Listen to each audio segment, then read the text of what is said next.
आज हमारे क्लास के मोस्ट खड़ूस लड़की मिस मुस्सू का बर्थडे है, इसको मिस करते हैं। सामने आओ और क्या ऐसे ऐसे खड़ूस नहीं, महाखड़ूस। ये हमारी सबसे महाखड़ूस बच्ची मिस मुस्सू। तो खड़े होकर बर्थडे मिस करना है कि बैठे बैठे बैठे बैठे? चलो फिर शुरू करो। Happy birthday. अच्छे से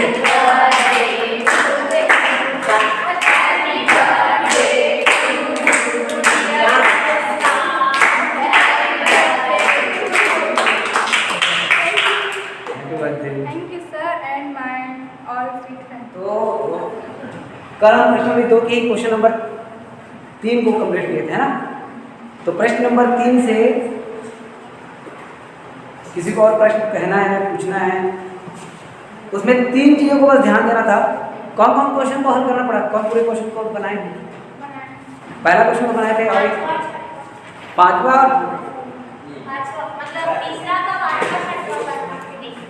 तीसरा का पांचवा छठा।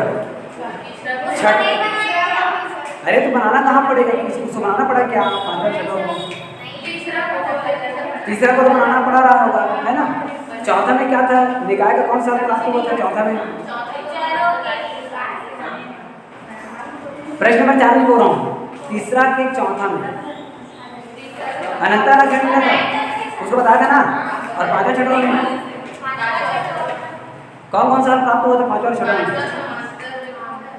पांचवा में समांतर मिला था और छठवा में संपाती। बस उसको तो हल नहीं करना पड़ेगा, कभी करिए उसको। टाइम दो ना। दीपिका कहाँ है? दीपिका बनाए नहीं बनी, इसको नहीं बनाए, नहीं बनाए ना दिखे।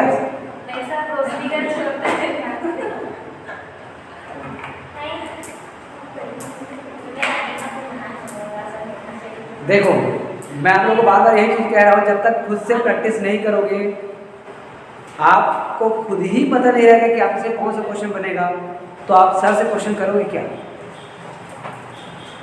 क्योंकि आपने तो ट्राई किया नहीं है, तो फिर आपको भी पता नहीं है कितना क्वेश्चन किया कर।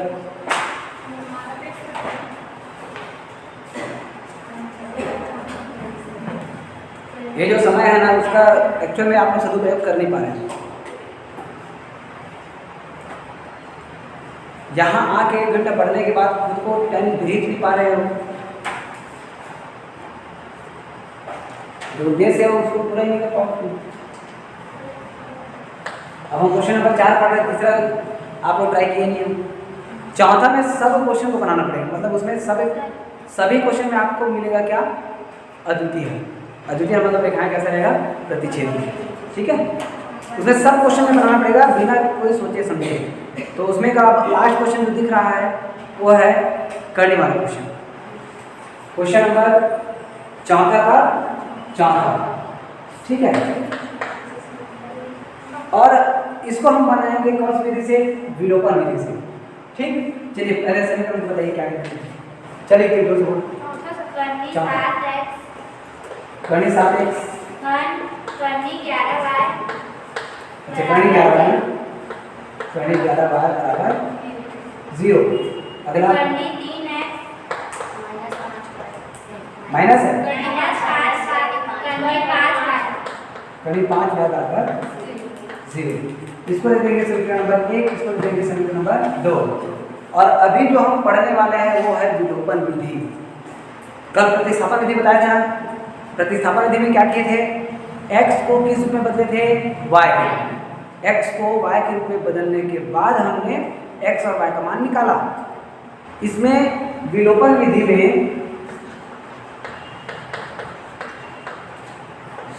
बहुत ज़्यादा कमाल है, बहुत ज़्यादा। जब हमको समीकरण मिलता है तो हम उसको या तो प्रतिस्थापन विधि से बनाते हैं या तो विलोपन विधि से, ठीक है। तो ध्यान इस बात को देना, जब तक कोई भी समीकरण में या तो 1 में या 2 में कोई भी चर राशि अकेला नहीं रहेगी। अकेले कहने का मतलब केवल x रहना चाहिए या तो केवल y रहना चाहिए, चाहे 1 में मिले चाहे 2 में मिले, ठीक। कोई चर राशि एकदम अकेला रहेगा तब आप वहां पर क्या लगाओगे? प्रतिस्थापन विधि। क्या लगाओगे? प्रतिस्थापन। यहाँ पर यदि आप प्रतिस्थापन विधि लगाने की कोशिश करोगे तो लग तो जाएगा, लेकिन किस में मिलेगा एक बार थोड़ा सा ट्राई करके देखो, सोच के देखो। यदि हम x का मान निकालना चाहे तो ये माइनस से पहले हो जाएगा क्या? प्लस।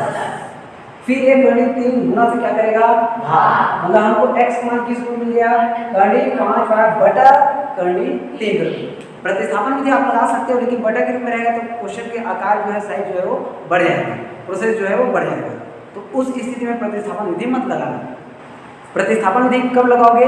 केवल और केवल तब लगाना जब आपको कोई भी समीकरण में कोई एक चर राशि अकेले मिले रहेंगे तब। ठीक है?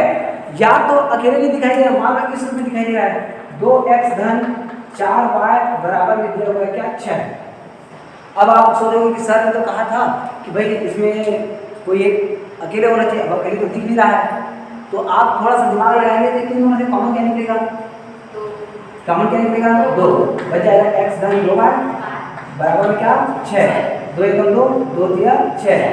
x धन 2y बराबर क्या मिल गया? 3।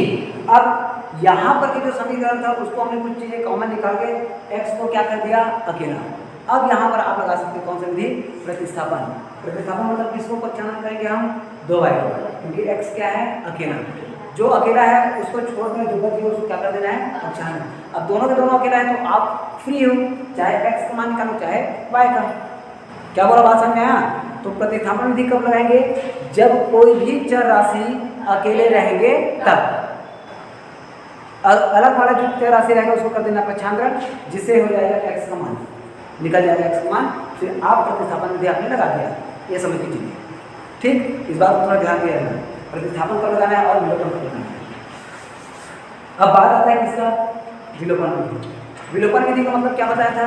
किसी एक चर राशि को करना है विलुप्त करना है, मतलब खत्म करना है, समाप्त करना है। ठीक है? अब विलुप्त करेंगे तो इन दोनों में से आप टारगेट किसको बनाना चाहते हो?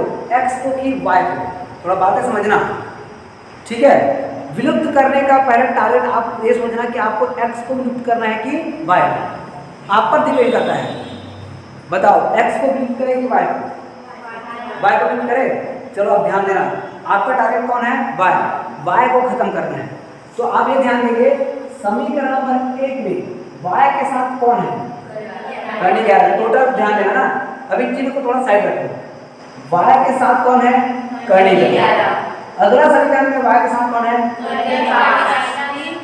माइनस को भी साइड रखो, थोड़ा सा समझ में आ जाएगा। फिर पहला वाला समीकरण हमने डायरेक्ट किसको बनाया इसको ध्यान से रहना ना। y के साथ कौन है? कर्णी 11। y के साथ कौन है? कर्णी 5। तो आप क्या करेंगे? समीकरण नंबर 1 में गुणा करेंगे समीकरण नंबर 2 वाले के राशि को। 1 में गुणा करेंगे 2 वाले का जो राशि कौन है? कर्णी 5। y आपका टारगेट है ना, तो y के साथ कौन है? कर्णी 5। और समीकरण नंबर 2 में गुणा करेंगे पहले में y के साथ कौन है? कर्णी 11। क्या बोल बात समझना। 1 में गुणा करना है 2 वाले की राशि का और 2 में गुणा करना है 1 वाले की राशि। मान लो हमारा टारगेट रहता है कौन? x रहता है। कौन रहता? अब अभी के हिसाब से y के हिसाब से 1 में गुणा करेंगे किसका बताओ? 1 में गुणा करना है किसका? समीकरण नंबर 1 में गुणा करना है किसका? कर्णी 5। और 2 में गुणा करना है कर्णी 11। एक बार समझो, अच्छे से समझ में आ जाएगा, फिर बात में दिक्कत नहीं होगा। जो बातें कह रहा हूँ समझना। कर्णी 5 समीकरण नंबर 2 में हमारा डायरेक्ट कौन है? y के साथ कौन है? कर्णी 5। y के साथ कौन है? कर्णी 11। इसमें गुणा करेंगे कर्णी 11 का और इसमें गुणा करेंगे कर्णी 5 का। इसमें मतलब कौन? समीकरण नंबर 1 में गुणा करेंगे किसका? कर्णी 5। ठीक। और समीकरण नंबर 2 में गुणा करेंगे किसका? कर्णी 11। अब बात आता है जिसको हमने टारगेट किया है उन दोनों का चिन्ह क्या है? इसका चिन्ह क्या है? प्लस। इसका चिन्ह क्या है? माइनस। यदि दोनों का चिन्ह असमान है, दोनों का चिन्ह क्या है? असमान, तब आप इसको जोड़ोगे। गुणा करने के बाद दोनों को क्या करोगे? जोड़ोगे। क्या पूरा बात समझना। जब दोनों का चिन्ह कैसा रहेगा? असमान, बराबर नहीं रहेगा तब क्या करना है, जोड़ना है। और दोनों का चिन्ह यदि बराबर रहेगा तो आप क्या करते, घटाते। दो बातें ध्यान देना, एक इसमें किससे गुणा करना है और दूसरा जोड़ना है कि घटाना है। जोड़ेंगे कब बताइए, जोड़ना कब है, जब चिन्ह असमान रहेगा तब। असमान रहेगा तो क्या करना है, जोड़ेंगे, जिससे इन दोनों का चिन्ह ऑलरेडी जो है वो वही का वही रहेगा। प्लस ऐसे क्या है, माइनस दोनों क्या हो जाएगा, कट जाएगा। अब मान लो हम घटा देते तो माइनस क्या हो जाता, प्लस, तो ये घटने के बजाय और बढ़ जाता। तो इन दोनों का चिन्ह यदि क्या है, असमान, तो दोनों समीकरण में जब गुणा किया जाएगा उसको क्या करना है, जोड़ना है। इस बात को थोड़ा ध्यान देना, उल्टा थोड़ा सा कर रहे हैं। असमान चिन्ह रहेगा तो क्या करेंगे, जोड़ेंगे, और समान चिन्ह रहेगा तो घटाएंगे। अब मुझे बात बताओ, मान लो हम टारगेट बना चलते x को, चल यदि हम x को टारगेट बना रहे थे तो समीकरण नंबर 1 में किससे गुणा करते बताओ, समीकरण नंबर 1 में करनी थी आवाज, और 2 में गुणा करते किसका, करनी 7। फिर दोनों समीकरणों को जोड़ते कि घटाते, दोनों समीकरणों को यहाँ पर क्या लगाते, माइनस। क्यों, क्योंकि इन दोनों का चिन्ह जिसको हमने टारगेट बनाया उसका चिन्ह क्या है, समान। इतना बात समझ में आया। विलोपन विधि के लिए बस एक बात ध्यान देना, इसमें क्या दिया है उसका गुणा इसमें करना है, इसमें जो दिया उसका गुणा इसमें करना है, और दोनों का चिन्ह समान है तो हमको घटा देना है और असमान है तो जोड़ देना है, तब हो जाएगा वो विलोप। अब देखो कैसे करते हैं। अब यहाँ पर के बात को एकदम अच्छे से समझना। समीकरण नंबर 1 पहला काम पूरे लेफ्ट के लिए चलेगा, फिर दूसरा काम बराबर के बाद राइट के लिए। गलत यहाँ पे नहीं होना चाहिए बिल्कुल। एक को बताओ, समीकरण नंबर 1 बताओ, केवल लेफ्ट को ध्यान देना है ना, राइट का प्रोसेस बाद में होगा, बराबर के बाद राइट का प्रोसेस होगा, अभी केवल लेफ्ट का प्रोसेस करना है। चलो बताओ लेफ्ट में क्या दिया, समीकरण नंबर 1 के लेफ्ट टोटल ये क्वेश्चन में है क्या, करनी 7 x धन करनी 11 y, इसमें गुणा करना है किसका, नहीं ऐसा नहीं। अब यहाँ पर कौन सा चिन्ह है, ये लगा दिया प्लस, आ गया समीकरण नंबर 2। समीकरण 2 टोटल क्या है, करनी 3x करनी 5y गुणा इसके साथ करनी 11 बराबर। अभी हमने प्रोसेस किया किसके लिए, लेफ्ट में, अब राइट के लिए। फिर से समीकरण नंबर 1 का राइट हैंड साइड क्या है, 0। समीकरण नंबर 1 का राइट हैंड साइड क्या है, 0, और उसको गुणा करना है किससे, करनी 5, किसे, करनी 5, तो ये हो जाएगा गुणा में करनी 5, बीच में क्या है प्लस, तो यहाँ पर हमने क्या लगा दिया प्लस।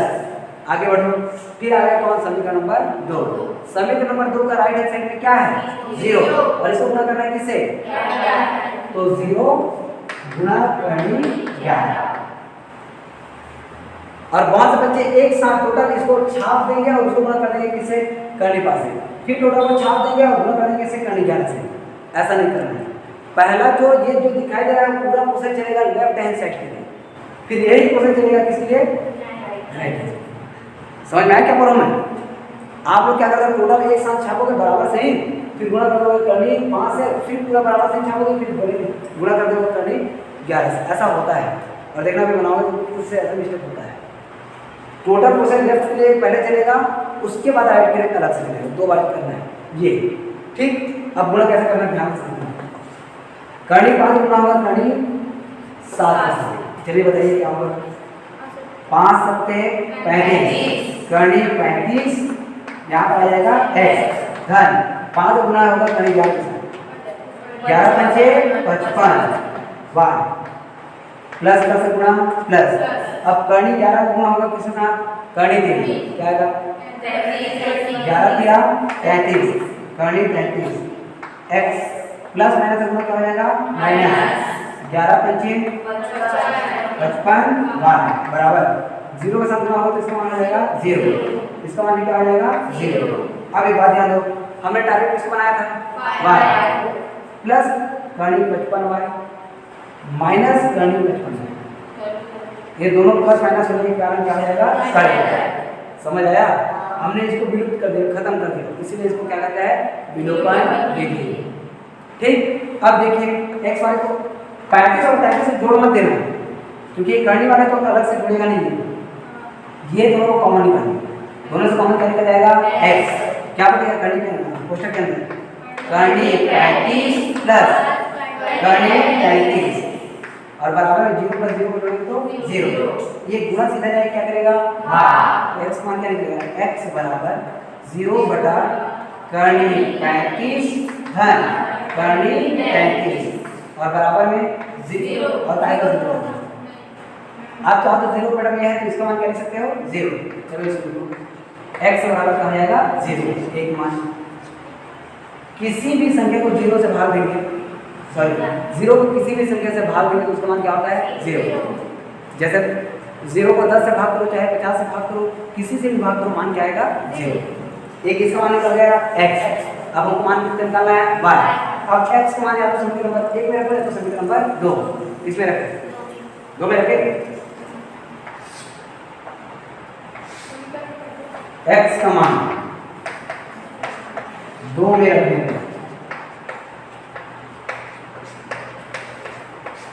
चलिए मान रखते हैं करनी 3 गुना क्या आ गया x मान क्या रखना है बोले याद है 0 माइनस करनी 5 y बराबर में 0 से गुणा करेंगे तो उसका मान क्या हो जाएगा 0 माइनस में आ जाएगा करनी 5 y बराबर में 0। अब ये करनी 5 के सामने जुड़ेगा 0 कुछ फर्क पड़ेगा क्या जो बात हो रहा है माइनस करनी 5y बराबर में आ जाएगा 0। अब y का मान निकालना है करनी 5 क्या कर रहा है गुणा माइनस है तो प्लस मत कर देना y के साथ ये क्या कर रहा है -5 तो ये क्या करेगा इधर जाके भाग तो ये आ जाएगा y बराबर करनी 0 के बराबर माइनस करनी 5 और 0 बटा माइनस करनी 5 मतलब इसका मान क्या आ जाएगा 0 y का मान क्या आएगा 0 तो x का मान भी 0 और y का मान भी 0 दोनों के साथ x बराबर 0 y बराबर भी 0 ये दोनों का हमारा ऐसे बनना है। ये प्रोसेस तो बताइए समझ में आया कि नहीं कैसे बनाना है पता चला कुछ। अब आपको इसी प्रश्न में देखिए क्वेश्चन नंबर पहला तो बनाना है। अब एक बात थोड़ा सा एक बात समझो तो x के आगे में कुछ मतलब क्या होता एक होता ना 0 आया करके 0 से गुणा मत कर देना पता चल रहा है 0 से गुणा कर दिए पूरा का पूरा समीकरण ही 0 हो जाएगा। ठीक इसको टारगेट कर रहे हो तो इसके अचर राशि को देखना इसको टारगेट कर रहे हो तो इसके अचर राशि को